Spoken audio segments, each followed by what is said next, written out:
Assalamualaikum warahmatullahi wabarakatuh. Kami dari kelompok 9 akan memaparkan materi yang berjudul pendidikan intelektual. Nah, jadi di dalamnya ada tafsir Quran surat Al-Isra ayat 36 dan yang kedua tafsir Quran Yunus ayat 35 sampai 36 dan yang terakhir ada Quran surat Yusuf ayat 21 sampai dengan ayat 22.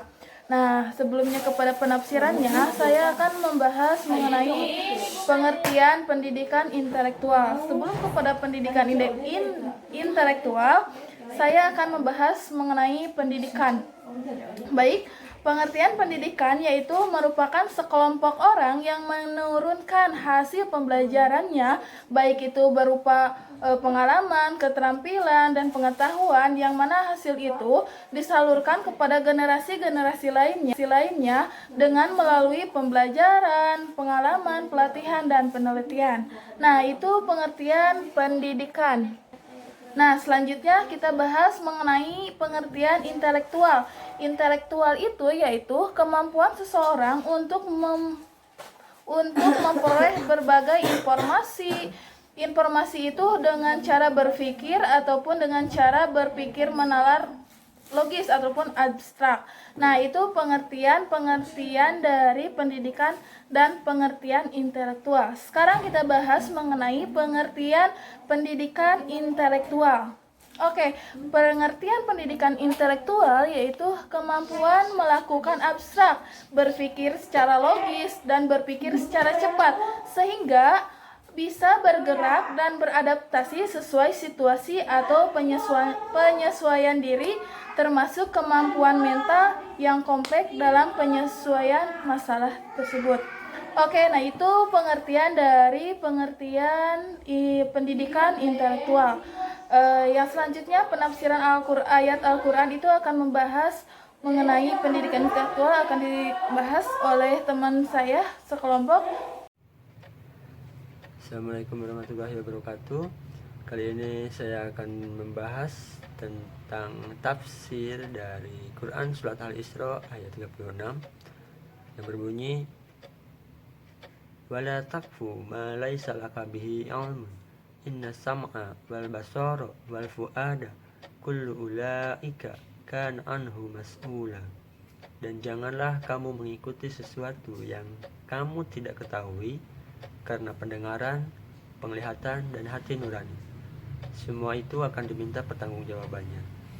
Tafsir Quran surat Al-Isra ayat 36 ini menjelaskan tentang larangan Allah kepada kaum muslimin, yaitu jangan mengikuti apapun yang mereka tidak ketahui kebenarannya, baik perkataan maupun perbuatan.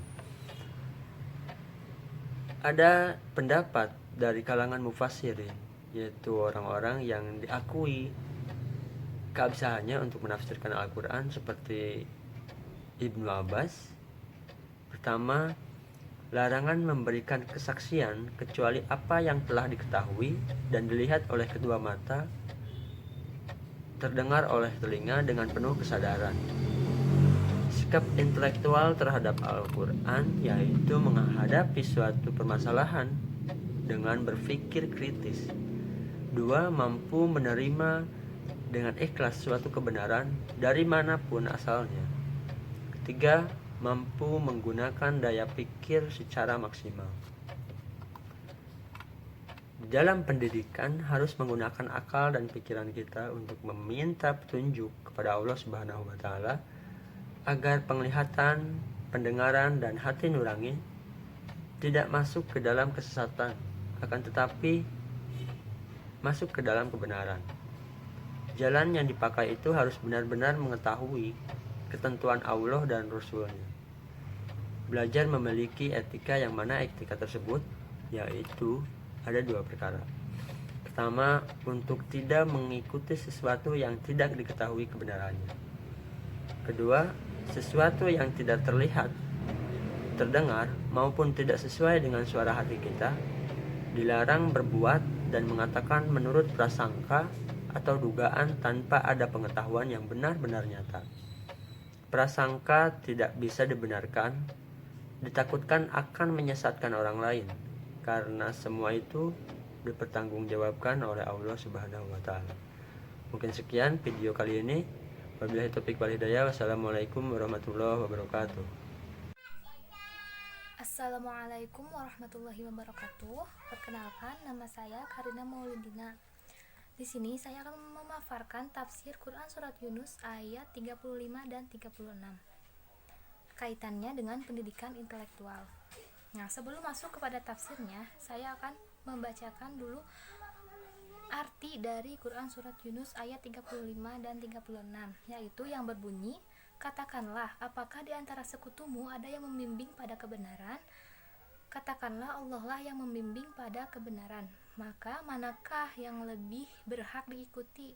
Allah yang membimbing pada kebenaran atau orang yang tidak mampu membimbing bahkan perlu dibimbing? Maka mengapa kamu berbuat demikian dan bagaimana kamu mengambil keputusan? Nah, setelah dilihat bahwa ayat-ayat sebelumnya berisi tentang dalil tentang orang yang musyrik, ayat ini menyinggung akar utama penyimpangan pemikiran mereka.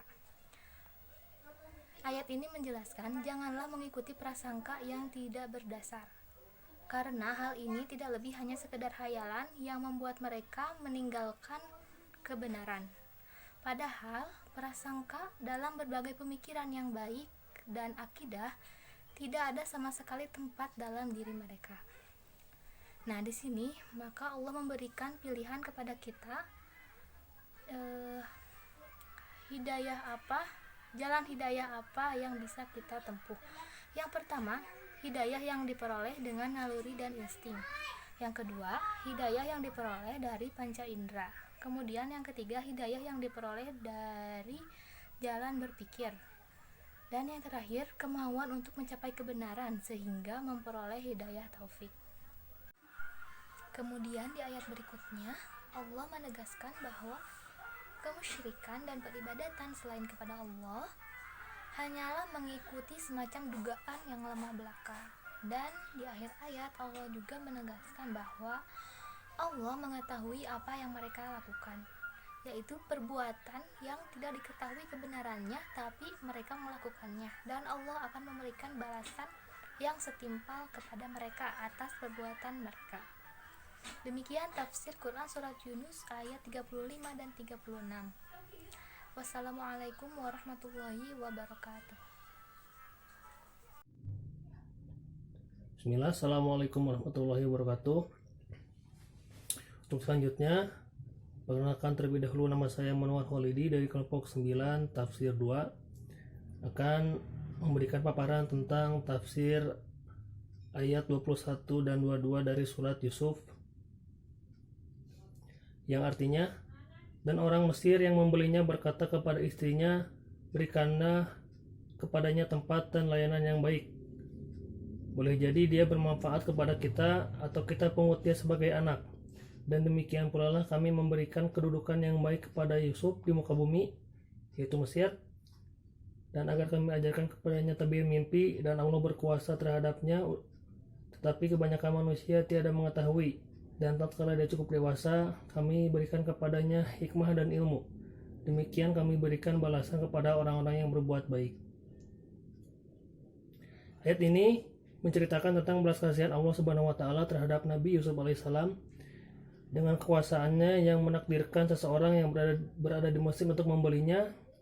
Orang yang membelinya itu adalah seorang Perdana Menteri Mesir. Kemudian orang itu membesarkan dan memuliakan Nabi Yusuf, dan ia juga meminta kepada istrinya untuk menyayangi dan memperlakukan Nabi Yusuf dengan baik dan layak. Jadi Nabi Yusuf alaihissalam setelah dibuang oleh saudara-saudaranya bersama Benyamin, ia kemudian berada di negeri Mesir. Ia ditemukan oleh Perdana Menteri, kemudian ia dipelihara olehnya sehingga ia mendapatkan pendidikan yang cukup, mendapatkan makanan yang cukup, dan ia memiliki kecerdasan sesuai yang Allah utarakan dalam ayat tersebut. Maka dengan kecerdasan tersebut, Nabi Yusuf alaihissalam bisa diangkat menjadi di kemudian hari menjadi Menteri Pembendaharaan Mesir. Dalam keahliannya itu salah satunya beliau adalah ahli